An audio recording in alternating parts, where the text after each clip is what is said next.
Vegan food बहुत trend में है और यही कन्फ्यूजन है कि क्या लिवर पेशेंट को वीगन फूड पे जाना चाहिए और क्या उसका कंजम्पशन करना चाहिए या नहीं। नमस्कार, मैं डॉक्टर मेघा चतुर्वेदी आज आपकी यही कन्फ्यूजन दूर करने आई हूँ कि कौन सी लिवर डिसीज़ में या कौन सी लिवर डिसीज़ की स्टेज में आप वीगन फूड ले सकते हैं और कौन सी कंडीशन में आपको ये अवॉइड करना है। अगर हम समझें तो वीगन फूड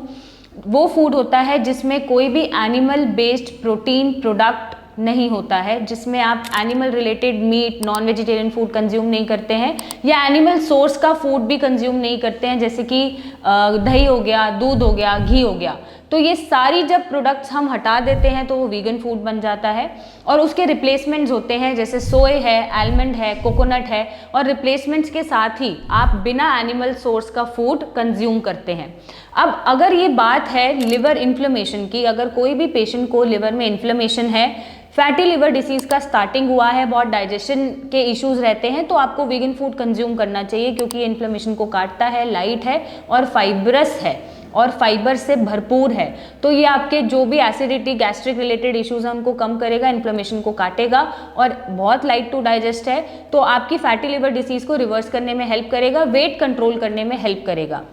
अब अगर मैं बात करूं जहां पर प्रोटीन की डेफिशिएंसी है और पेशेंट को, लिवर पेशेंट को स्पेशली प्रोटीन की ज़रूरत है, वहां पर ये फूड आप कंज्यूम फुली नहीं कर सकते हैं। वहां पर आपको प्रोटीन के लिए दाल भी डालना पड़ेगा, सोए भी डालना पड़ेगा, आपको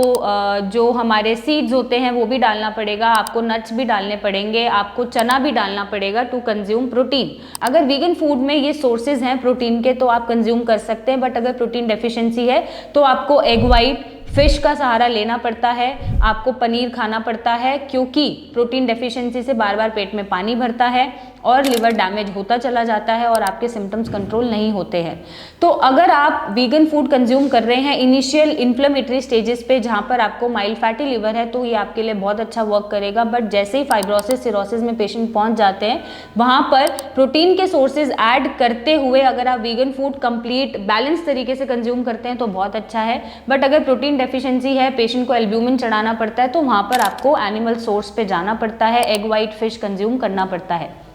अब अगर मैं बात करूं पीसीओडी थायराइड रिलेटेड पेशेंट जिनको थायराइड इश्यूज हैं, जिनको पीसीओडी है, वो फुली सोए प्रोटीन बेस पे नहीं जा सकते क्योंकि उनसे उनके हार्मोनल इम्बैलेंस होने का खतरा रहता है, उनकी डिसीज़ बढ़ती रहती है और डिटीरियोरेट हो जाती है। तो वहाँ पे उनको ध्यान में रखना है कि वो कंप्लीट सोए प्रोटीन पे ना जाएं और भी ऑल्टरनेट सोर्सेज ढूंढे। बट किस स्टेज पे लेना चाहिए, इस वीडियो को सुन के आपको क्लियर होगा किस बीमारी और किस बीमारी की स्टेज पे ये आपके लिए बेनिफिशियल है। बट जहाँ डेफिशिएंसी प्रोटीन बन रहा है आपको वहाँ पर इस फूड को कंबाइन करना पड़ेगा एक बैलेंस डाइट से, जिसमें प्रोटीन, हाई प्रोटीन डाइट आपको लेनी पड़ेगी depending on your stage of disease, depending on your symptoms. तो आई होप ये चीज़ें आपको क्लियर हुई होगी और आप बैलेंस न्यूट्रिशियस फूड खाएंगे जो आपकी बीमारी के हिसाब से आपके लिए ठीक है। फिर भी नहीं दूर हो पा रही है तो नीचे दिए गए नंबर पे मेरी टीम से बात करें, हमसे मिलने आएँ और अपने लिवर को और डैमेज होने से बचाएं। Thank you and take care.